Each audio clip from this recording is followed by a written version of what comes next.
السلام عليكم حبايبي، عاملين ايه؟ معاكم مطبخ الأمور. النهاردة هنعمل أحلى فراخ في صينية في الفرن. طريقة سهلة وبسيطة ومفيهاش أي تكلفة خالص، ومقاديرها بسيطة أوي. يلا بينا نشوف المقادير.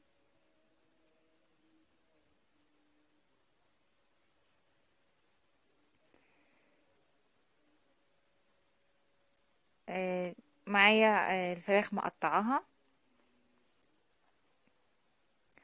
ده بصل مقطعاه شرايح، وعندي البهارات: ملح، فلفل اسود، بابريكا، وجنزبيل وقرفة.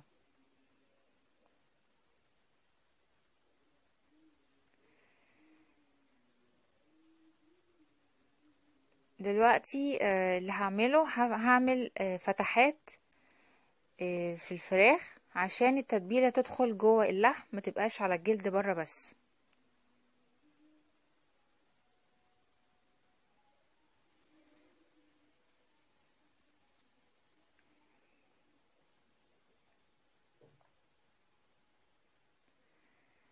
ياريت لو الفيديو عجبكم تقولي رأيكم في التعليقات. اعمل فتحات في اللحم نفسه.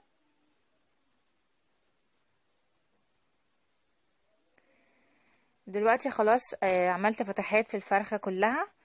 عندي هنا حوالي معلقتين زيت كبار. هحط البهارات كلها عليها عشان هي دي اللي هتبقى التغليفة بتاعة الفراخ. والزيت بيخلي التتبيلة تبقى موجودة على الفراخ وما تقعش في الصينية منها.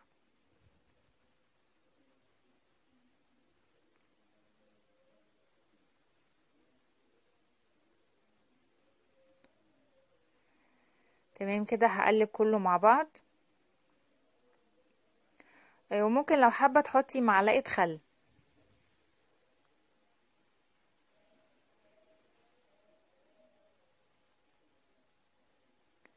خلاص كده قلبت التتبيلة مع بعض.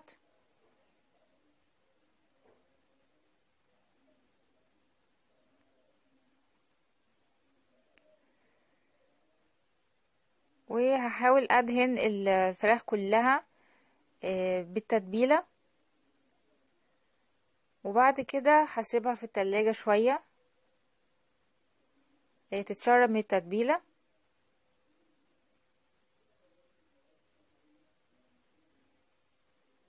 من فوق ومن تحت.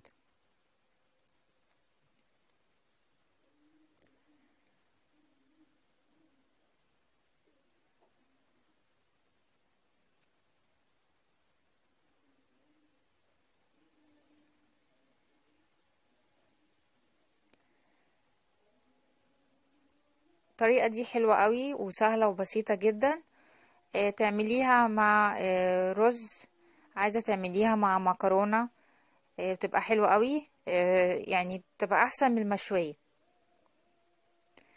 دلوقتي خلاص تبلت الفراخ وحطيتها في التلاجة شوية. هحط البصل. هنا بصل مقطعاه شرايح. وهحط ملح وفلفل اسود عليه. وبرضو لو حابة تحطي بطاطس من تحت فوق البصل، البطاطس تتشرب من الفراخ وتبقى طعمها حلو قوي.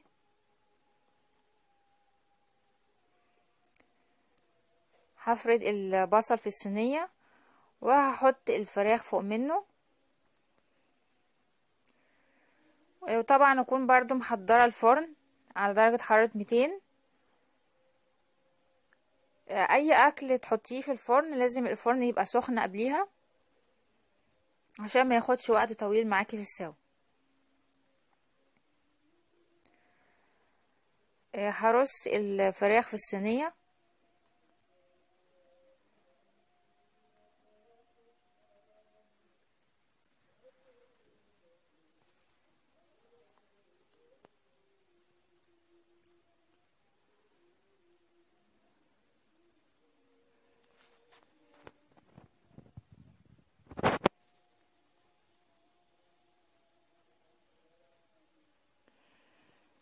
وده يا حبايبي الشكل النهائي بتاعها بعد ما استوت. نحط معاها شوية مية صغيرين قوي في الصينية وندخلها الفرن. ولو عجبكم الفيديو ما تنسوش تشتركوا في القناة وتفعلوا الجرس عشان يوصلكوا كل جديد مطبخ الأمور، وتقولي رأيكم في التعليقات. وبالهنا.